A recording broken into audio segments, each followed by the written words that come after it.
The thing you found has made you very, very ill. You found it, didn't you? Where is it? Where's the mammoth? Photographer Henry Tyson travels to the surroundings of the northern town of Fortitude. While taking landscape photos, he suddenly hears screams from the shore and sees a bear devouring a man alive. The man fires a shot, but instead of hitting the bear, he accidentally shoots the man. The sheriff, who arrives immediately, tells him to go home, promising to handle everything himself. Frightened, the elderly man runs off without approaching the body. 3 months later, Liam Sutter and Carrie Morgan discover a mummified mammoth during a glacier walk. Carrie pulls a tooth from its mouth, and the children return home. However, Liam faints on the doorstep of his house. When Liam's father, helicopter rescue pilot Frank Sutter, returns home, his wife Jules informs him that Liam has a high fever and won't wake up. On the same day, scientist Vincent Rattray arrives in Fortitude. Professor Stoddard greets him and invites him to dinner on Friday evening, where his assistant Natalie will also be present. The professor plans to discuss Vincent's report on the impact of tourism on the environment. Meanwhile, Carrie tells her father, Ronnie Morgan, about Liam's illness, shows him the tooth, and describes their discovery. A doctor visits Liam, learns that his father served in Afghanistan, and diagnoses the boy with mumps. The doctor advises that someone should always stay with Liam. Meanwhile, Ronnie Morgan and his friend Jason decide to sell the mammoth to a research center. At the same time, the doctor informs Governor Hildur and the local sheriff about Liam's condition. There is a possibility that Liam has contracted polio brought back from Afghanistan by his father, which might require isolating the town. Morgan and Jason transport the mammoth to a warehouse. That evening, Frank begins an affair with Elena, a waitress at a local bar. Meanwhile, Jason tries to sell the mammoth tooth to the professor, but the professor refuses to pay. Jason takes the tooth and leaves. Later, the sheriff and Frank patrol the area by helicopter and encounter two travelers, Yuri Lubimov and Max Cordero. The men claim they don't need hunting rifles since they are heading inland, where polar bears are less common. The sheriff shows them photos of the mauled man, hands them his rifle, and orders them to return to town for proper equipment. Upon returning to town, the sheriff visits Henry, who is deeply shaken by the incident. The elderly man knows that the sheriff hid the bullet that killed geologist Pettigrew. Moreover, Henry didn't hear the sound of an engine at the scene, suggesting the sheriff was already there when everything happened. The sheriff demands that Henry forget the matter and leaves. Meanwhile, the professor refuses to provide Hildur with a positive report for constructing an ice hotel, as he has made a groundbreaking discovery that could shock the world. That evening, Jules and Frank argue, and Jules leaves the house, reminding her husband of the need to watch Liam. While Jules is at the bar, Elena visits Frank. He leaves Liam alone and takes Elena to the shed. As they indulge in their affair, Liam wakes up, opens the window, and walks barefoot into the snow. Later, Frank returns home, covered in blood.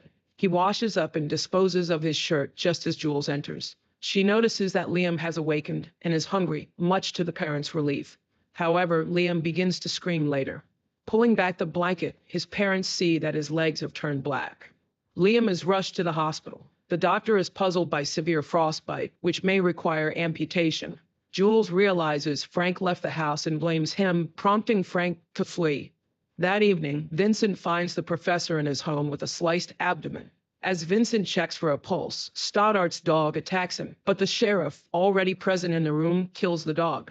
The sheriff escorts Vincent out and calls the station. That evening, Hildur delivers a speech praising Fortitude as a safe and peaceful town, while armed police officers, with sirens and flashing lights, respond to a major incident visible to all the townspeople. The sheriff informs the governor of the incident and declares an alert due to bear attacks. Meanwhile, Henry burns a letter ordering him to leave Fortitude due to a terminal illness. He breaks down crying in the street. The doctor tells Jules about Fortitude's research center, where they may help Liam. During the night, an alarm warns of bear attacks. Armed townspeople patrol the streets, while Hildur and the doctor visit the professor's home. The sheriff points out the wounds and insists a bear wasn't responsible. Suddenly, the doctor notices a faint heartbeat in the professor. The injured man is taken to an ambulance. News spreads of the attack, not by a bear. Henry calls mainland police from the bar, claiming Pettigrew wasn't killed by a bear but by the sheriff, who he believes also attacked the professor. Meanwhile, Vincent recalls that the professor's assistant, Natalie, was also invited to dinner. The sheriff orders her to be found and brought to the station. Hildur informs the sheriff that the professor has died. Later, during an interrogation, Vincent assures the sheriff that he checked the professor's condition and that the man was definitely dead. Concurrently, the doctor begins treating Liam, sedating him. Police officer Ingrid sneaks into Natalie's home and discovers she has taken some clothes and fled on her snowmobile. As search parties prepare to find Natalie, the sheriff warns Hildur that if she seeks help from the mainland, she may be accused of orchestrating the professor's murder to gain approval for the Glacier Hotel construction, which the professor strongly opposed. At this time, Yuri returns to town looking for the sheriff to return the rifle. Entering the sheriff's office, he retrieves his own handgun and a pair of handcuffs. Meanwhile, Senior Inspector Eugene Morton from the London Police flies into Fortitude to investigate the mysterious death of a British citizen. On the flight, his seatmate is Professor Stoddart's wife, Patricia, who is still unaware of the tragedy. At the police station, the sheriff and Hildur realize that Vincent is innocent, but decide to keep him in custody until they find the real perpetrator. Jewel, meanwhile, suspects that Frank was with another woman instead of watching over their son and throws him out of the house. Hildur reluctantly introduces Morton to the sheriff, who represents the interests of the Stoddard family. Noticing the sheriff's open hostility, Morton asks to be taken to the station. There, he meets Patricia and informs her of her husband's death, observing her reaction to confirm her innocence. Elena invites Frank to stay in her room for the time being. As Morton begins his investigation, he takes charge of the professor's autopsy and notices evidence of 3 different weapons used in the attack, suggesting a possible ritualistic killing. However, the sheriff interrupts, presenting a potato peeler found at the scene, and orders Morton to leave his town. Natalie, spending time with Jason, discovers the mammoth tooth in his cabin. Meanwhile, Ronnie, seeing a police car drive by, tries to call his partner, suspecting that he might be responsible for the professor's death. Morton meets 2 townsfolk, Marcus, a chemistry and biology teacher, and his girlfriend, Shirley. They explain that burials are not allowed in Fortitude because bodies in the permafrost do not decompose and may harbor dangerous bacteria. Instead, the terminally ill are sent to the mainland. At the warehouse, faint cracking noises are heard coming from the mammoth. Police arrive at Jason's home, but his wife claims not to know his whereabouts, and her potato peeler is accounted for. Morton meets Elena, who shares that she came from Spain and barely knew the man who was mauled by the bear. Later, Morton receives the keys to the professor's office from Patricia and permission to search it. However, the sheriff and Vincent arrive first. The professor's assistant finds a photo of a deer carcass taken by Natalie that morning, complete with geotag information. Realizing its location, the sheriff deduces where Natalie and Jason are hiding. As they leave, they encounter Morton, who gives Vincent his phone number, suspecting the sheriff's actions are unlawful. That evening, Ronnie takes his daughter and leaves town. In a bar, Morton learns that Henry made a call from the payphone on the night of the murder. Shortly after, Morton is contacted by Vincent, who reveals that the sheriff was already in the house when he discovered the professor. Hildur visits Patricia and listens to the professor's last message to his wife, in which he mentions finding something ancient in the ice that could cause significant problems. Hildur deletes the message. Meanwhile, police arrive at the cabin where Natalie and Jason are hiding. While inspecting the professor's home, Morton and Deputy Petra conclude that the professor willingly let his killer inside. Police arrest Natalie and Jason. In parallel, Hildur visits Henry, who admits that he saw the professor shortly before his death. The professor had told him that he would not allow the construction of the Glacier Hotel because he had discovered something incredibly valuable there. Patricia informs Morton that Hildur deleted her husband's message about the mysterious find. She also reveals that the professor had planned to rewrite his report on the environmental impact of the ice hotel construction. Morton heads to the police station and blackmails one of the on-duty officers into granting him access to the station's surveillance footage. Through this, he discovers the illegal detention of Jason, who has an alibi for the time of the murder. However, Jason is still forced to explain the reason behind his argument with the professor. The sheriff returns Natalie's mammoth tooth and instructs her to run tests on it. That evening, Henry visits Liam. Jules mentions that Liam enjoys Henry's book and would be happy to meet him. Meanwhile, Vincent is released from custody. The next morning, Detective Morton visits the professor's house, startling Yuri. While searching the house, Morton discovers geologist Pettigrew's report. The sheriff receives a message about gunfire nearby. He heads to a taxidermy shop and finds a drunken Henry, who pleads with the sheriff to shoot him and end his troubles with deportation. The sheriff confiscates Henry's gun and helps him back home. There, Henry confesses that he drinks because he killed Pettigrew. However, the sheriff unexpectedly admits that the death was his fault. Morton contacts a colleague in London who doesn't understand the significance of Pettigrew's map. Meanwhile, police arrive at Jason's brother Kieran's house and find him beaten and tied up. It turns out that Ronnie attacked him trying to buy a boat. When Kieran tried to make him leave, Ronnie beat him up. The police search Ronnie's house and realize he has fled with his daughter, making him a potential suspect in the murder. A search is launched, and soon GPS coordinates of his boat are obtained. The sheriff and Frank set out to track him down. At the same time, Yuri informs Cordero that Morton has found the photo they need at the professor's house. Detective Morton visits Henry and questions him about Pettigrew's behavior, why he ventured into a dangerous area, and about the connection between the two deaths. Morton also brings up Henry's call to the mainland police from the bar. Henry claims ignorance. Patricia leaves Hildor's house and moves into a hotel. Morton tells Hildor that Patricia suspects her of killing her husband over the construction report. Yuri sneaks into Morton's hotel room and steals Pettigrew's photographs. Meanwhile, Jules visits Hildor's husband, Eric, a police officer. While washing up, Eric drops a soap dish and discovers a blood-stained shirt belonging to Frank in the trash. At the same time, the sheriff and Frank locate Ronnie's boat, but neither he nor his daughter are aboard. Ronnie has hidden Carrie in a small cabin on the shore while he tries to gather money for tickets. Natalie explains to Jason that the mammoth tooth is 32,000 years old and asks him to turn over the mammoth remains to the research center. Jason, however, claims that the tooth belonged to a family member who received it during his naval service. Patricia confronts Hildor, demanding the return of the professor's report and accusing her of deleting the message. Jason inspects the mammoth. After he leaves, Ronnie sneaks in and saws off the tusks. Returning to the cabin, he tells Carrie that the tusks are worth a fortune. He admits that the police suspect him of murder and that he'll do whatever it takes to keep them together. That evening, the sheriff learns that the blood on Frank's shirt is human and informs Hildor that the professor was killed by the rescue worker. The sheriff storms into the hotel, barges into Elena's room, and finds Frank in the shower. Ignoring Elena's screams, he begins beating Frank as Perta and Morton observe the scene. That night, Ronnie and Carrie camp out in a tent. Ronnie tells his daughter that the noise they hear beneath them is the movement of the glacier, a force that cannot be stopped. Shirley, who had recently visited the warehouse, begins to feel ill and develops a severe cough. Meanwhile, the sheriff confesses to Henry that he attacked Frank out of jealousy over Elena. The doctor treats Frank's wounds while Morton informs Hildor of the need to suspend the sheriff. There is an urgent requirement to run a DNA analysis on Frank's shirt. The sheriff suggests using the lab at the research center. While Natalie works in the lab, Petra notices jars containing deformed reindeer embryos. Natalie explains that cases of hermaphroditic births have increased and they are trying to determine the cause. In the interrogation room, Morton and Hildor question Frank, who claims he spent the evening at home. He insists the blood on his shirt belongs to Liam and came from a burst tumor in the boy's throat. However, Morton uncovers that Frank was discharged from the military due to health issues and orders a blood test for verification. Next, Jules is questioned. She explains Liam's frostbite, which surprises the detective.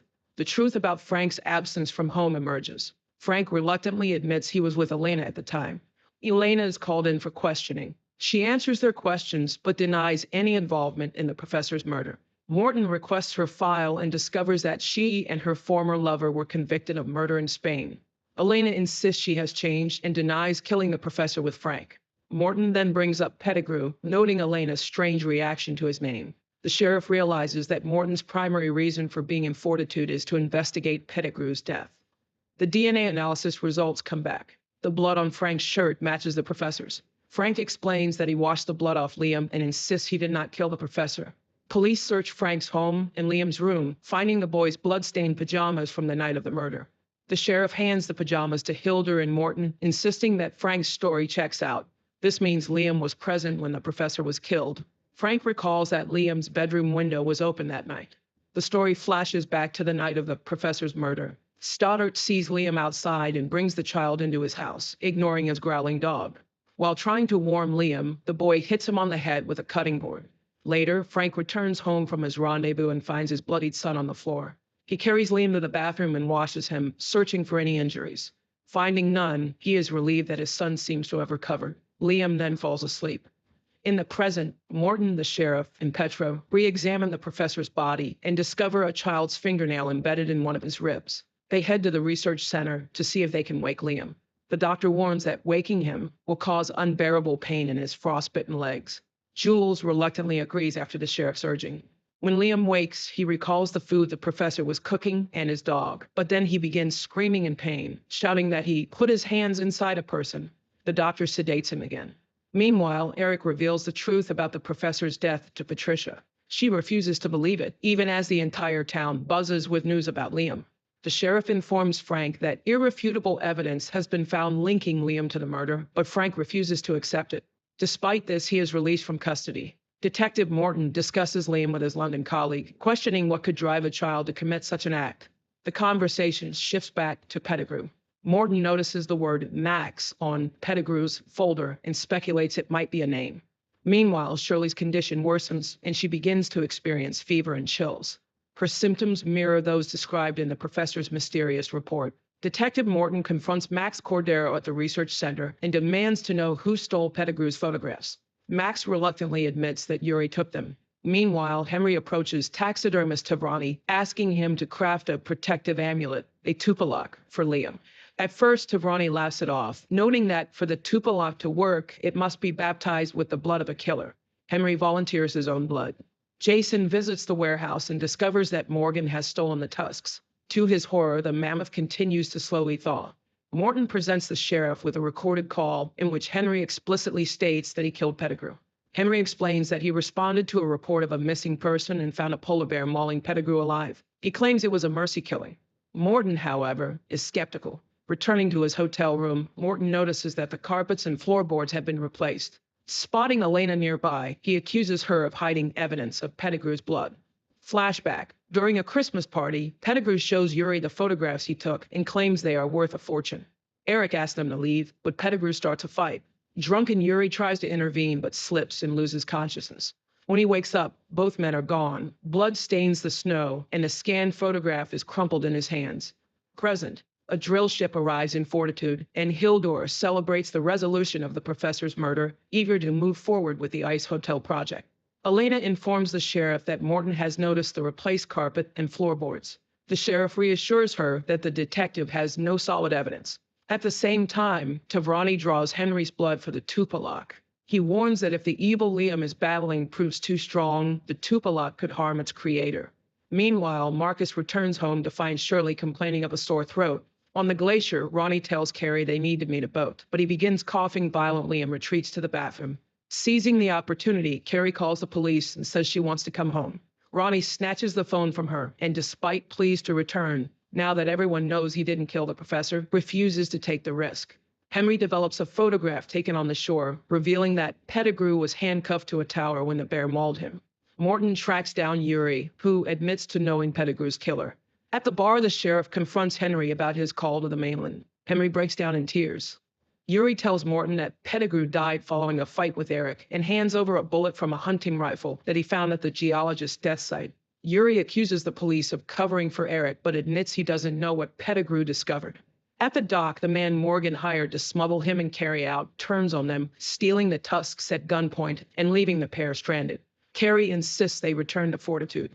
That evening, the sheriff assures Elena that he didn't kill Pettigrew. She warns him that Morton won't leave until he uncovers the truth. Meanwhile, Morton sneaks into the storage room where police rifles are kept. Night. Shirley gets out of bed and attacks her mother, slicing open her abdomen and spitting a clear fluid into the wound. She then smears blood across the walls before walking barefoot into the snow. The governor is in a call with mainland investors when the sheriff informs her of an attack on the doctor and Shirley's disappearance. At the crime scene, Ingrid discovers that the doctor is still alive. On the glacier, Carrie persuades her father to return to Fortitude. Before they can leave, Ronnie collapses, unconscious. At the hotel, Morton tells Henry that Yuri believes the police are covering up Pettigrew's murder. He expresses frustration at the constant interference in his investigation. Just then, Ingrid reports another attack. Morton goes to the station and reminds everyone that Marcus is Liam's teacher, suggesting he might have transmitted something to the boy. Later, the sheriff and Morton interrogate Marcus about his whereabouts the previous night. Marcus claims he went home after the bar, fed his dog, and went to bed. He insists he had a good relationship with Shirley's mother, the doctor, but Morton and the sheriff remain skeptical. Meanwhile, Ingrid and Petra find Shirley lying on the floor of a store with a terrified Carrie nearby. At the same time, Ronnie regains consciousness and sets off to find his daughter. The police head to the glacier, tracking him. Marcus is taken into custody, giving Frank hope that his son might be innocent. However, Jules insists that Frank is just trying to soothe his guilt for leaving Liam alone. The sheriff visits Carrie at Elena's hotel and asks Elena to look after the girl until Ronnie is found. As they part, Elena tells the sheriff that something terrible is happening in Fortitude and that Shirley was a victim of it. On the mainland, Hilda realizes that her superiors have no intention of helping Fortitude. In Fortitude, Frank sneaks into Marcus's house. Meanwhile, Carrie asks Elena to take her home and invites her to stay there until Ronnie returns. Frank brings a stack of photographs to the police station, which he found in Marcus's house. Most of them show Shirley eating. When the sheriff learns that Frank broke into the house, he orders him to join the search for Ronnie, despite Frank's insistence that Marcus is guilty. The sheriff and Morton show Marcus several photos of him as a child holding animal entrails. Marcus explains that they were taken during hunting trips. When Morton sees photographs of Marcus's mother, who was an extremely obese woman, he begins to understand Marcus's obsession with feeding Shirley. He then informs Marcus of Shirley's death, leaving the teacher visibly shaken. Meanwhile, Tavrani continues working on the Tupilak, while Henry reassures him that belief is the key to its power. Morton admits to the sheriff that they have no concrete evidence against Marcus and doubts he is involved. Meanwhile, Ronnie returns to his house, where a projector is playing a video of his wife. He hears someone enter the room behind him and, thinking it is Carrie, begins talking about her mother. Turning around, he is struck on the head. Fortitude's residents gather for a meeting. Frank sees Marcus walking by and becomes agitated. The sheriff tries to calm the crowd, insisting that Shirley died a natural death, but they refuse to listen. They accuse the governor of prioritizing the ice hotel construction over their safety. As tensions escalate, Hildur enters and announces that she visited the doctor, who is still alive. However, she adds that no help will come from the mainland. Meanwhile, Elena and Carrie arrive at the Morgans' house and are surprised to find the projector running. Suddenly, the power goes out. They are forced to use a flashlight to check the circuit breakers. After the meeting, people disperse. Morton confesses to the sheriff that he still suspects him of killing Pettigrew. The sheriff leaves as Morton examines the bullet that killed the geologist. On his way home, the sheriff stops by to check on Carrie and Elena. The girl is already asleep. As the sheriff and Elena talk, they suddenly hear Carrie scream.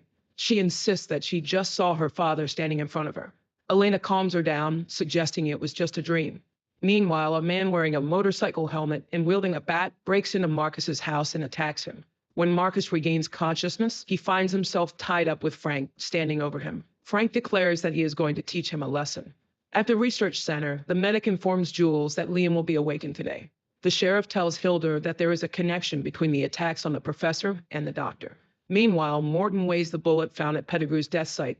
Vincent and Natalie study the fetus of a hermaphroditic reindeer, which, according to the beliefs of Sami reindeer herders, is caused by a demon.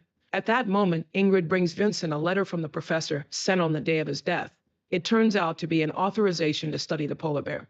Liam opens his eyes and the medic examining his legs celebrates, calling it a true miracle. Morton visits Kieran's shop to inquire about who might have purchased the specific hunting rifle ammunition used in Pettigrew's death. However, Kieran distrusts the police and refuses to cooperate. Hildur and the sheriff inform the Sutter family that Liam will not face charges, but their family must undergo testing to determine what caused the boy's actions. As they return home, they find a red inscription on Liam's wall reading, "Monster." Meanwhile, Vincent and Natalie retrieve a sample, a polar bear that killed and consumed another bear, and extract its brain for analysis. Henry delivers the Tupilak to Liam and advises Jules to leave Fortitude, warning that the town is no longer safe. Vincent and Natalie report to Hildur and the sheriff, theorizing that the bear's behavior was caused by toxin accumulation. They request permission to study Shirley's brain to determine if her aggression was caused by the same toxins. If so, it would confirm that Fortitude is an unsafe place to live. Frank returns to Marcus's house and demands to know how he framed Liam for the professor's murder. Marcus insists on his innocence, but Frank refuses to believe him, gags him again, and leaves. At the station, Morton examines the evidence collected from Pettigrew's death site. The sheriff enters, and Morton asks what caliber rifle the sheriff used to shoot Pettigrew. Meanwhile, Henry tells the sheriff that he intends to end his life on his own terms. Displeased with what Fortitude has become, and suspecting that the sheriff is part of the problem, Henry bids him farewell. The two men share a brief embrace before Henry leaves. At home, Frank sees Liam holding the Tupilak. He snatches it away and breaks it, causing Liam to cry. Jules pleads with Frank to leave. Morton visits Tavrani's shop to ask about a receipt found in Pettigrew's pocket. Tavrani shows him an Arctic hare that the geologist brought for taxidermy. Morton notices remnants of a Tupilak and asks if Henry donated blood for it. Realizing Henry might be gone for good, Morton searches for him, but finds only his medication. Morton goes to Henry's apartment to examine his darkroom. On the glacier, Henry sets up camp and retrieves his camera. Morton, reviewing Henry's photographs, finds a picture of Pettigrew's hand. Meanwhile, Henry prepares a gun. Vincent and Natalie discover that the same toxins were present in Shirley and the polar bear. They request a lumbar puncture for Liam to determine if he was also affected. At Marcus's house, Frank pulls out pliers and demands that Marcus confess what he did to Liam. When Marcus continues to deny any wrongdoing, Frank pulls off one of his fingernails, accusing him of doing the same to Liam to frame him. Meanwhile, Jules repairs the tupalock and hears Marcus's screams. As Frank prepares to drill into Marcus's hand, Jules intervenes. She tells Frank that hurting Marcus won't help Liam. She unties Marcus and convinces her husband to come home, leaving Marcus sobbing on the floor. The sheriff visits the Morgans' house, showing Elena a glove that belonged to Ronnie. He says they've lost hope of finding him alive. Neither of them knows that Ronnie is nearby, hiding in a closet, eviscerated but still alive. On the glacier, Henry listens to music while the detective's colleague in London tries to contact Morton, who is still searching for Henry. Marcus wraps his injured hand when Jules visits him. He informs her that he won't let her husband's actions go unpunished. Meanwhile, Morton's car gets stuck in the snow. Morton's London colleague leaves him a voicemail, revealing that Pettigrew discovered a massive Mammoth graveyard. At the same time, the Sutter family sees police cars approaching their home and quickly get into their own car. However, the police merely invite them to sign a consent form for Liam's testing. If toxins are still affecting him, it could absolve him of guilt. Marcus visits the research center to say goodbye to Shirley, his only family apart from her comatose mother. He kisses Shirley on the lips before leaving. Elena shows Carrie her father's glove, which was found by the police on the glacier, and tells her that he is most likely dead. Carrie refuses to believe it, pushes Elena, and storms off to her room, unaware that her father lies barely alive nearby. Elena starts bleeding shortly after. Meanwhile, Natalie and Vincent collect cerebrospinal fluid from Liam. The tests, however, show no trace of the toxins found in Shirley and the polar bear. At Jason's house, he sits in a bathtub, numbly washing blood off himself. His wife, Celia, sees him, and panicking, demands to know what happened, but he doesn't answer. Natalie and Vincent go to the bar, where Natalie hypothesizes that the illness may have been transmitted by the doctor who treated both Liam and Shirley. She asks Vincent to help her test blood samples. Celia, frustrated by Jason's silence, calls his brother Kieran. Meanwhile, Elena sits outside Carrie's bedroom, sharing how the hardest part of prison was reliving the murder she committed and thinking about all she had lost. Carrie eventually comes out and hands Elena a bag of frozen peas, saying her mom used to do the same for her dad when he had bruises. Meanwhile, Ronnie, barely alive, is gasping for breath. Natalie and Vincent take blood samples from Hildur and the sheriff, suspecting that an unknown infection might be the cause of the illness. They acknowledge that they have no way of knowing how far it has spread. Hildur suggests isolating Fortitude and announcing a rabies outbreak to avoid panic while testing everyone. Kieran arrives at Jason's house but finds a room empty. Hildur informs Jules that Liam's test showed no toxins, devastating her. This means Liam acted of his own volition in killing the professor. At the same time, Liam looks out the window and sees Jason standing outside, staring back at him. Morton finally reaches the glacier and finds Henry. He tells Henry that he knows who shot Pettigrew and that the sheriff handcuffed him. Now he just needs to understand why such brutality occurred. Henry shoots Morton in the stomach. Seeing Morton struggle, Henry offers him powerful painkillers, but Morton refuses. Back at the Sutter home, Jules returns and tells Frank about the test results. Frank insists that all he ever wanted was to protect his family, which he has done his entire life.